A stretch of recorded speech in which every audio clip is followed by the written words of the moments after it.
En cuanto a la organización celular, ya conocemos que existen dos tipos básicos de organización celular, la procariota y la eucariota. Todas las células tienen una membrana plasmática que separa el medio interno, que es el citoplasma, del medio externo. Lo que pasa es que el ADN puede estar en el citoplasma, caso de las células procariotas, o puede estar encerrado en una estructura específica que es el núcleo. Esa sería la diferencia fundamental. De hecho, procariota significa pro antes, carios es núcleo en griego, por tanto sería antes del núcleo. Con esto estamos diciendo que son células muy sencillas que aparecieron primero en la evolución biológica. Luego, eucariota significa eu verdadero, carios núcleo, núcleo verdadero. Eucariota significa célula, etimológicamente significa célula con núcleo. No obstante, también hay que considerar que las células procariotas son bastante más sencillas, de organización mucho más sencilla que las eucariotas, y además son 10 veces más pequeños. Por tanto, podemos considerar que las células procariotas aparecieron primero y luego las eucariotas aparecieron después por evolución de las primeras, tal como dice la teoría endosimbiótica. Pues bien, vamos a ir viendo cada las diferencias, porque hemos visto un poquitín lo que es la distinción muy genérica, pero tienen muchas más diferencias y las vamos a ir pormenorizando. Por ejemplo, en cuanto a tamaño, ya lo hemos dicho. En general, las células procariotas son 10 veces más pequeñas que las eucariotas. Además, los organismos procariontes, es decir, aquellos que contienen células procariotas, son microscópicos y unicelulares, mientras que los eucariontes, es decir, aquellos organismos con células eucariotas, pueden ser, además de microscópicos, macroscópicos y muy complejos y pluricelulares. En cuanto a la morfología, pues en los procariotas suelen presentar una morfología poco variable. Bueno, puede ser esféricos, forma más alargada o de bastón, espirales, etc. Sin embargo, en las eucariotas vemos una gran diversidad de formas, sobre todo ligado a la diferenciación funcional, es decir, el reparto del trabajo de un organismo pluricelular que ha generado una diferenciación morfológica. Es por la alta especialización. Simplemente pues recordar los diferentes tipos celulares que puede haber en un organismo humano, ¿no? Y luego, lo que hemos dicho antes, la pluricelularidad, es decir, los organismos pluricelulares están asociados a las células eucariotas. Las unicelulares pueden formar colonias, pero en ningún caso podemos hablar de organismos pluricelulares en sentido estricto, ¿no? Bien, en cuanto a la estructura, pues en general la estructura procariota es mucho más sencilla que la eucariota, siendo esta evidentemente bastante más compleja. Por ejemplo, en las células eucariotas existen orgánulos rodeados de membrana, bastante variedad, con una división además de las funciones, algo que no existe en las células procariotas. No tenemos esos orgánulos rodeados de membrana. Además, el material genético está situado en otra estructura específica, que es el núcleo, en las eucariotas, mientras que las procariotas están en el propio citoplasma.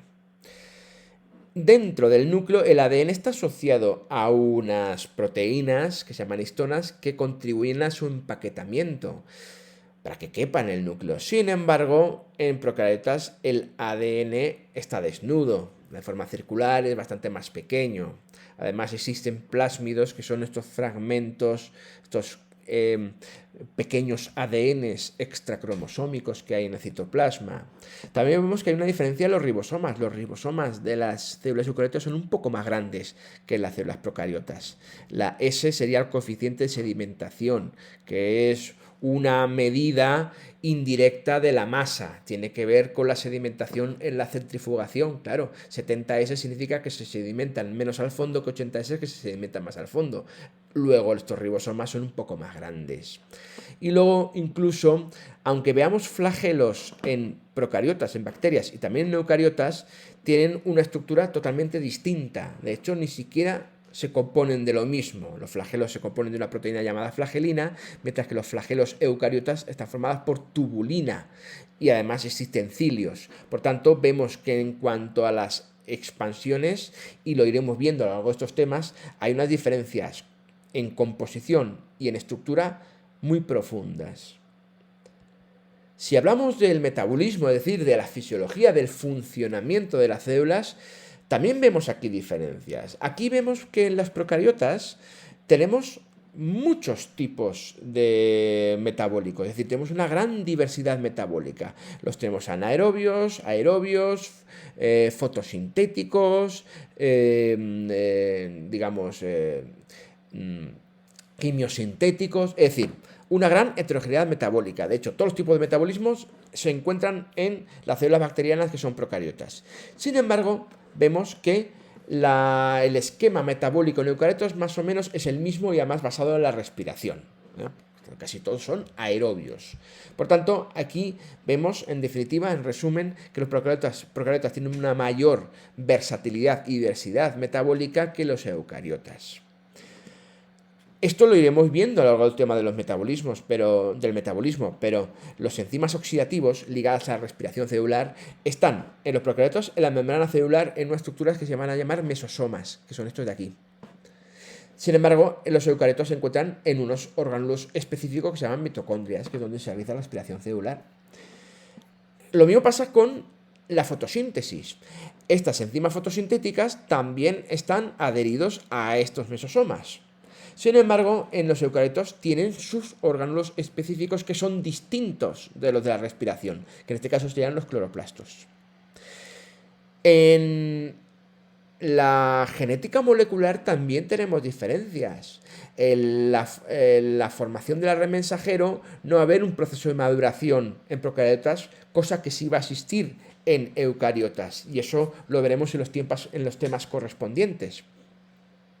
Además, la transcripción y la traducción en eucariotas se van a producir en distintos lugares, obviamente, porque la transcripción, que es el paso del ADN al ARN, necesariamente se tiene que hacer en el núcleo, porque el ADN no sale nunca del núcleo. Sin embargo, la traducción, que es la formación de proteínas a partir del ARN mensajero, tendrá que hacerse en el citoplasma, porque es allí, tanto en el citoplasma libres como en el retículo endoplasmático rugoso, es donde se encuentran los ribosomas. Por lo tanto, transcripción y traducción se realizan en distintos lugares. Repito, transcripción en el núcleo, traducción en el citoplasma. Cosa que no pasa en procariotas, que se pueden hacer en el mismo citoplasma porque no hay núcleo. Por tanto, traducción y transcripción se hacen en el mismo lugar y encima están acoplados. Es decir, que se pueden hacer de forma casi simultánea, desfasada, pero casi simultánea, como veremos en los temas correspondientes. Y ya, por último, en cuanto a la reproducción, también vemos diferencias. Por ejemplo, la división celular directa por bipartición es muy sencilla en procariotas y además rápidas. En 20 minutos se puede una célula escindir en 2 células hijas.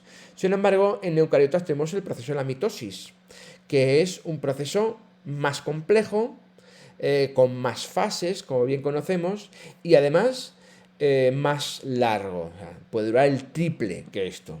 Por lo tanto, esto explicaría un poquitín la gran capacidad multiplicadora reproductiva que tienen las bacterias que son procariotas frente a los eucariotas.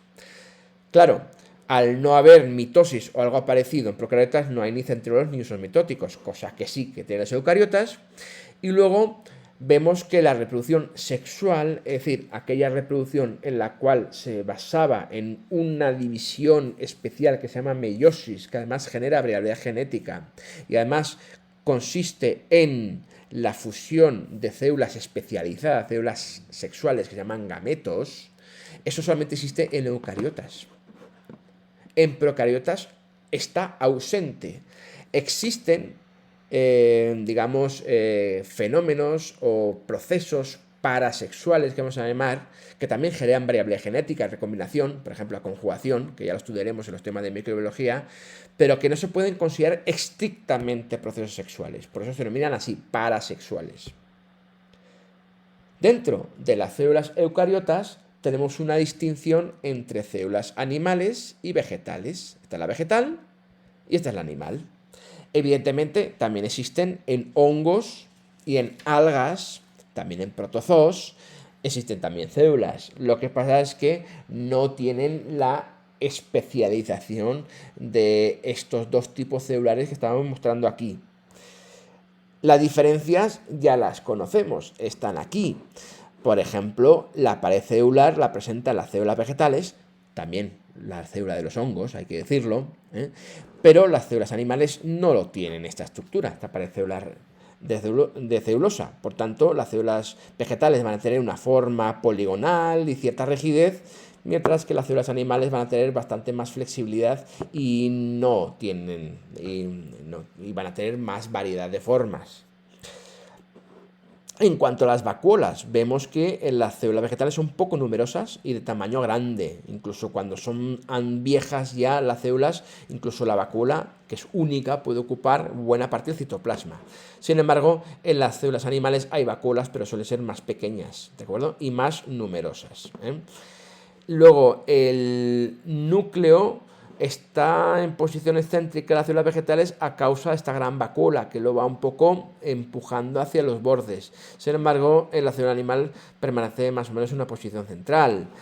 Luego existen plastos, amidoplastos, cromoplastos, cloroplastos, que tienen funciones variadas, fotosintéticas y también de reserva, orgánulos que no existen aquí. Sin embargo, en las células animales sí que hay centrosoma que está ausente en las células vegetales. El centrosoma es el orgánulo que genera el uso mitótico. Pero no solamente eso, sino también puede originar los orgánulos de movilidad, cilios, flagelos, pseudópodos, que en las células vegetales no existen. Luego tenemos, una cosa que ya sabemos es que el almidón es la sustancia reserva en las células vegetales, mientras que el glucógeno es la reserva energética por excelencia en las células animales.